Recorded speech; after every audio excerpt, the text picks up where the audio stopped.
అదే ఆయిల్ మోకాల మీద అప్లై చేస్తే లోపల గుజ్జు పెరుగుతుందా అండి? ఎట్లా పెరుగుతుంది చెప్పండి? సైన్స్ ఎట్లా లోపలికి వెళ్ళిపోతుంది అంటారు కదా. ఇప్పుడు అది చేస్తున్నారు అంటే పాపం అమాయకులు అయిండాలి ప్రజలు, ఓకే, అంతే కదా. ఇప్పుడు ఆయిల్ పూస్తావు, ఆయిల్ అంటే ఏంటి? ఏదో చెట్టు నుంచి వచ్చిన ఇది, దాంట్లో అన్ని ఔషధ గుణాలు ఉంటాయా? ఉంటే దానికి ప్రూఫ్ ఉందా?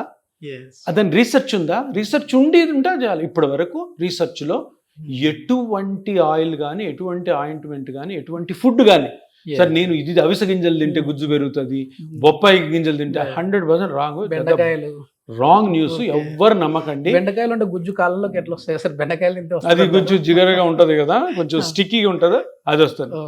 నమ్ముతారు జనాలు, కానీ మారాలి. ఎందుకు మారాలంటే ఇప్పుడు మనం చేసేది, ఇప్పుడు ఎపియాన్లో మనము మోకాళ్ళ గురించి మాట్లాడతాం, షోల్డర్ గురించి మాట్లాడతాం, స్పైన్ గురించి మాట్లాడతాం. మనం మాట్లాడేది అంతా ఎందుకు అంటే అనవసరమైన సర్జరీలు, అనవసరమైన ఇతర ట్రీట్మెంట్లు చేసుకోకూడదు. సైంటిఫిక్ పరంగా ఆపరేషన్ లేని ట్రీట్మెంట్ ఫోకసే ఇపియాన్ ఫోకస్.